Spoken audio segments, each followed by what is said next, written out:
शेतकरी मित्रांनो, तुम्हाला तुमच्या कपाशीची अशा प्रकारे जर तुमची कपाशी अगर झालेली असेल तर तुम्ही पाहू शकता की पिवळी कपाशी आपली पडलेली आहे.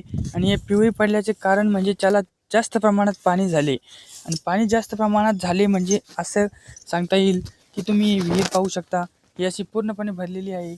जर या विहिरीचं पाणी जर उपसा केला तर जमिनीचे पाणी विहिरीमध्ये जाते आणि मालाला उपयुक्त पाणी पुरवठा होतो.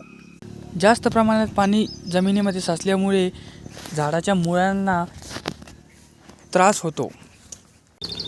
जर मित्रांनो तुमची देखील परिस्थिती जर अशी असेल तर तुमच्या जमिनीने जर पाणी धरले असेल तर तुम्हाला अशा प्रकारे पाणी तुमच्या शेताच्या बाहेर काढावे लागेल. त्याच्यामुळे तुमच्या जमिनीची वापसा तयार होईल. मित्रांनो, मी आपल्या चॅनलवर असे व्हिडिओ टाकत असतो जेणेकरून तुम्हालाही मदत व्हावी आणि मलाही मदत व्हावी. त्याच्यामुळे तुम्ही व्हिडिओला लाईक करा आणि चॅनलला सबस्क्राईब करून